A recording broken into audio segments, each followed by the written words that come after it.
ప్రశాంత్ కిషోర్ రాజకీయాలపై అవగాహన ఉన్నవారు, ఈ పేరు తెలియని వారు ఉండరు. ఐపాక్ పేరుతో పొలిటికల్ కన్సల్టెన్సీని ఏర్పాటు చేసి రాజకీయ వ్యూహకర్తగా అనేక పార్టీలకు సేవలందించారు. ప్రధాని మోదీతో సహా కేజ్రీవాల్, మమతా బెనర్జీ, స్టాలిన్ సహా ఏపీలో వైఎస్ జగన్ పార్టీకి రాజకీయ వ్యూహకర్తగా వ్యవహరించారు. కానీ గత ఏడాది కాలంగా ఆయన ఐపాక్ మేనేజ్మెంట్ బాధ్యతల నుంచి పూర్తిగా వైదొలిగి తన సొంత రాష్ట్రం బీహార్లో జనసురాజ్ పేరుతో రాజకీయ వేదికను ఏర్పాటు చేశారు. కొంతమంది టీంతో కలిసి, రాజకీయాలపై ఆసక్తి కలిగిన యువతతో కలిసి ఆ రాష్ట్రంలో పాదయాత్ర పేరుతో ప్రజలతో మమేకమవుతున్నారు. బీహార్ రాజకీయ యవనికపై తనదైన ముద్రను లిఖించాలన్నదే ప్రశాంత్ కిషోర్ అంతిమ లక్ష్యం. ప్రస్తుతం ప్రశాంత్ కిషోర్ బీహార్ రాజకీయాల్లో పూర్తిగా తలమునకలై ఉన్నారు.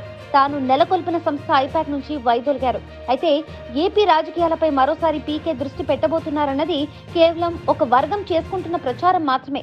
ప్రస్తుతం ఆయన లక్ష్యం బీహార్ పాలిటిక్స్. అక్కడ తనదైన మార్క్ రాజకీయాలు చేసే పనిలో ఉన్నారు. ఈ పరిస్థితిలో ఏపీ రాజకీయాల్లో తలదూర్చే ఆలోచన పీకేకు లేదన్నది అతని సహచరుల మాట. కాబట్టి గతంలో తాను పనిచేసిన వైఎస్ఆర్ కాంగ్రెస్ పార్టీకి ప్రస్తుత ఏపీ సీఎం వైఎస్ జగన్ కు వ్యతిరేకంగా సలహాలు, సూచనలు ఇచ్చే అవకాశమే లేదు.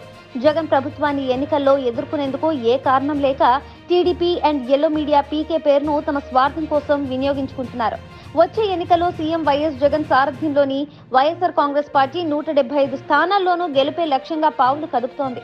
ఈ దిశలో టీడీపీకి అనేక జిల్లాల్లో కనీసం పోటీలో నిలిచేందుకు అభ్యర్థులు కూడా దొరకని పరిస్థితి. ఈ నేపథ్యంలో అధికార పార్టీని ఇరుకున పెట్టేందుకు ఎలాంటి అంశం లేకపోవడంతో చంద్రబాబు అండ్ కో ప్రశాంత్ కిషోర్ పేరును తెరపైకి తెచ్చింది.